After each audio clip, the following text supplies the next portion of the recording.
कुछ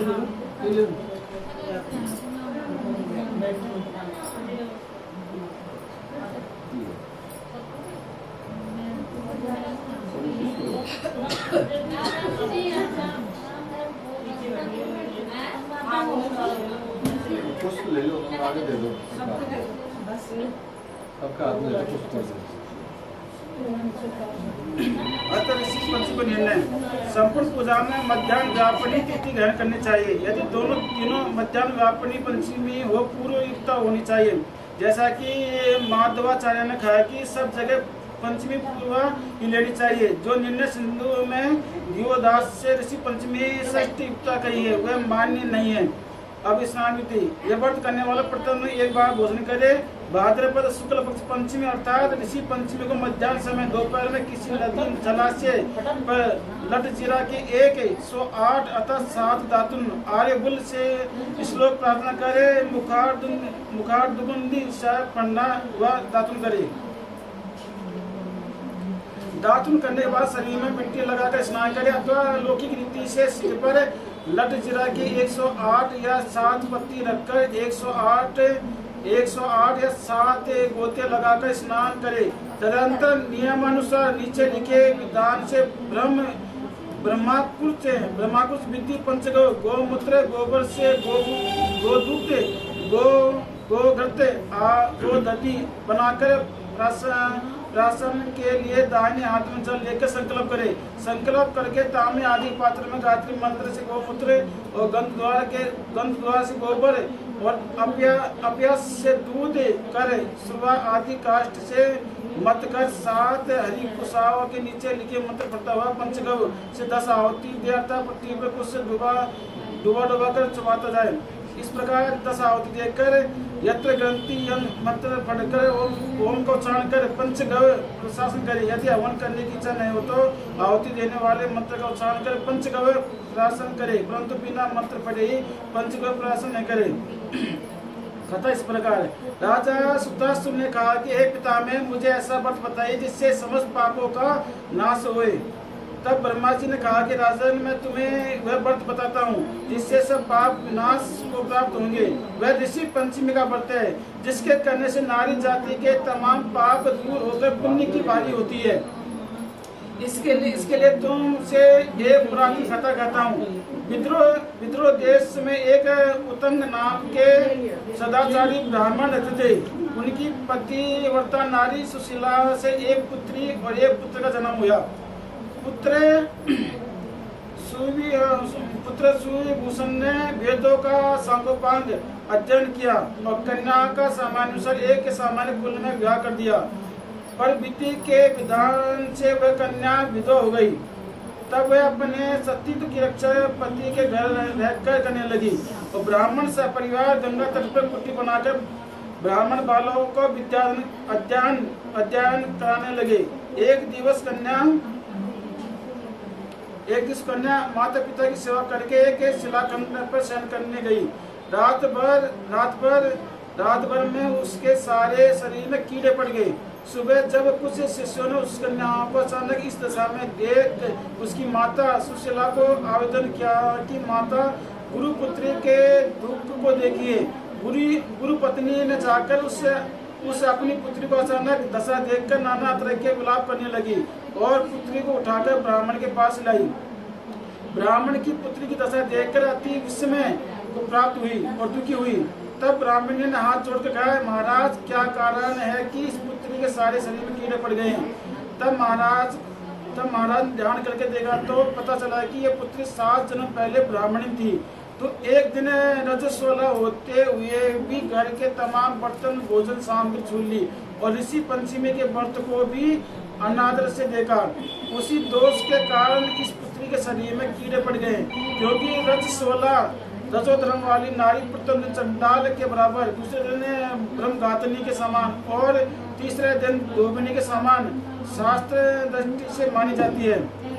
तुम्हारी कन्या ने ऋषि पंचमी के व्रत के दर्शन अपमान के साथ किए हैं। ऋषि पंचमी में व्रत के दर्शन अपमान के साथ किए हैं। इससे ब्राह्मणी कुल में जन्म तो हुआ पर शरीर में कीड़े पड़ गए हैं। तब सुशीला ने कहा कि महाराज ऐसे उत्तम व्रत का आप विधि के साथ वर्णन कीजिए जिससे सारे संसार में प्राणी मात्र इस व्रत से लाभ उठा सके। और ब्राह्मण बोला, हे सधर्मणि, ये व्रत भाद्र मास के शुक्ल पक्ष की पंचमी को दान किया जाता है। पंचमी के दिन नदी में स्नान कर व्रत दान कर सायंकाल में सब ऋषियों का पूजन विधान से करना चाहिए। भूमि को शुद्ध के गोबर से लीप कर उस पर अष्टकमल दल बनाकर नीचे लेके सब ऋषियों का स्थापन कर प्रार्थना करनी चाहिए। और महर्षि कश्यप, अत्रि, भारद्वाज, विश्वामित्र, गौतम, जगदम्नि, वशिष्ठ महर्षियों को स्थापना कर आचमन, स्नान, चंदन, फूल, दीप, निवेद आदि से पूजन कर व्रत सफल होने की कामना करनी चाहिए। इस व्रत को करके उद्यापन की विधि भी करनी चाहिए। चतुर्थी के दिन एक बार भोजन करे। पंचमी के दिन व्रत आरंभ करे। सुबह नदी या जलाशय में स्नान करके गोबर से लीप कर सर्वभद्र चक्र बनाकर उस पर कलश स्थापना करे। कलश के कंठ में नया वस्त्र बांधे पूजा सामग्री एकत्र करे। अष्ट कमल पर सप्त ऋषियों को श्रवण प्रतिमा स्थापित करे।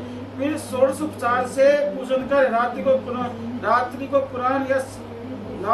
पुराण का श्रवण करे और सुबह ब्राह्मण को भोजन दक्षिणा देकर संतुष्ट करे। इस प्रकार इस व्रत का उद्यापन करने से नारी सुंदर रूप लावण्य को प्राप्त होकर सौभाग्यवती होकर धन पुत्र से संतुष्ट और उत्तम गति को प्राप्त होती है।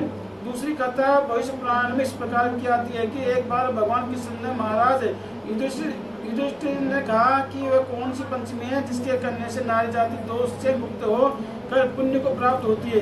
भगवान कृष्ण ने कहा, राजन, भाद्रपद शुक्ल पश्चिमी की पंचमी को ऋषि का व्रत रखने से रजस्वला से मुक्त होती है। क्योंकि जब इंद्र ने वृत्तासुर को मारा था, ब्रह्महत्या का एक भाग नारी के रज में, दूसरा नदी के फैन में, तीसरा भाग पर्वत में, चौथा भाग अग्नि के प्रथम ज्वाला में विभक्त किया गया था।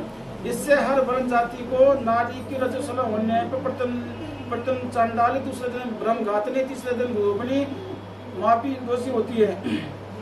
इससे उस दिन प्रति वस्तु छूने से अपवित्र होकर दोष होता है। और इस ऋषि पंचमी व्रत के करने से वह दोष मोक्ष होकर नारी पतिव्रता को प्राप्त होती है। ये राजन, विदर्भ देश में एक शैनजित नाम का राजा था। उसी राज में एक सुमित्र नाम का एक विद्वान ब्राह्मण था। उसकी पत्नी जयश्री एक दिन किसी कार्य में रहती थी और रजस्वला धर्म को प्राप्त हो गई। वे समानुसार भोजन प्रति वस्तु छूती रही।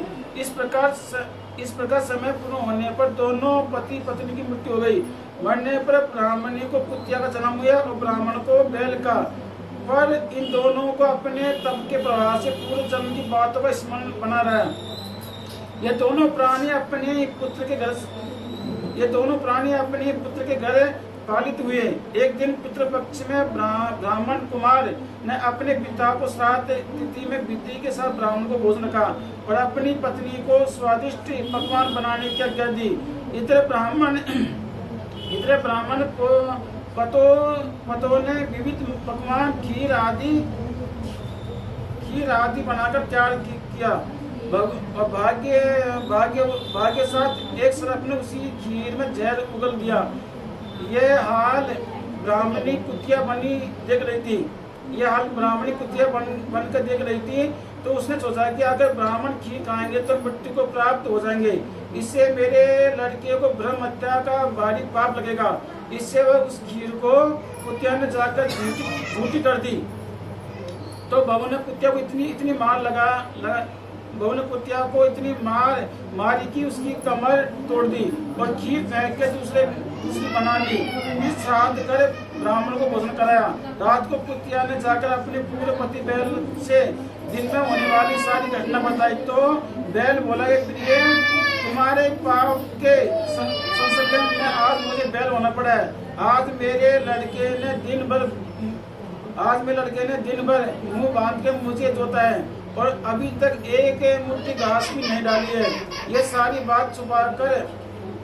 बातें छुपा हुआ ब्राह्मण बालक सुन रहा था, जिससे वह बड़ा दुखी हुआ। दोनों माता पिता को भोजन देकर वह रथ में वन चला गया। वन में ऋषियों को दंडवत करके पूछा, महाराज, मेरे माता पिता कुतिया बैल योनि में है, वे किस प्रकार इस योनि से छुटकारा पा सकेंगे। तब ऋषियों ने बताया कि तुम्हारा माता पिता ने रजो दोष से कुतिया बैल तुम घर जाकर विधि से उत्तम व्रत ऋषि पंचमी को करके उसका फल अपने माँ बाप को समर्पण करो, जिससे वह इस पशु योनि से मुक्त होकर स्वर्ग को प्राप्त करे। मुनियों से विधि सुनकर ब्राह्मण पुत्र ने घर जाकर विधि के साथ वर्ण सर्वांत सहित भाद्रपद शुक्ल पश्चिमी को ऋषि पंचमी को व्रत किया और श्रद्धा से उस व्रत का फल अपने माता पिता को समर्पण किया, जिसके प्रभाव से वह इस पूर्व योनि में छूटकर दिव्य देव विमान पर आरूढ़ होकर स्वर्ग को प्राप्त हुए। ये राजन, जो नारी इस व्रत को विधि के साथ करती है, श्रद्धा से सप्त ऋषियों को पूजन करती है, वे नारी भयंकर रजस्वला दोष से छुटकारा शीघ्र धन पुत्र पौत्र आदि से सौभाग्य रूप को पाती है। इस व्रत को करने से नारी जाति का मुख्य कर्तव्य है कि इससे मन तन आदि के दोष मुक्त होते हैं। जो फल तीर्थों के करने से दूसरे व्रतों को करने से आदि से प्राप्त होता है, वही इस व्रत से अन्य नारी जाति को मिलते हैं। हे युधिष्ठिर महाराज, इस व्रत को ऐसा महत्व है। बोल सप्तऋषि महाराज की जय। श्रीमन नारायण नारायण नारायण श्रीमन नारायण नारायण नारायण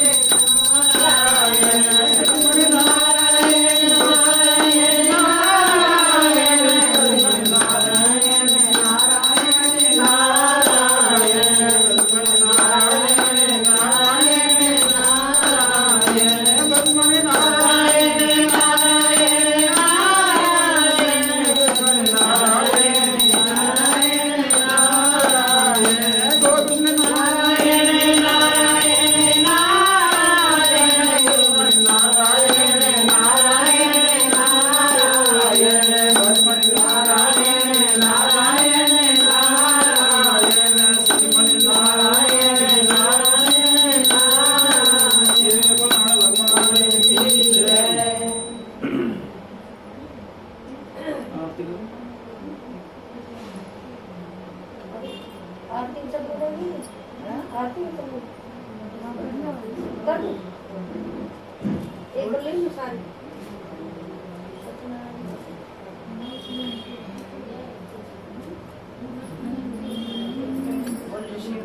भगवान है।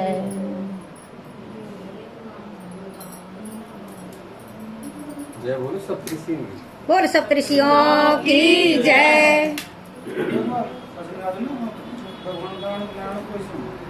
गोविंद जय जय गोपाल जय जय गोविंद जय जय गोपाल जय जय श्री राधा रमण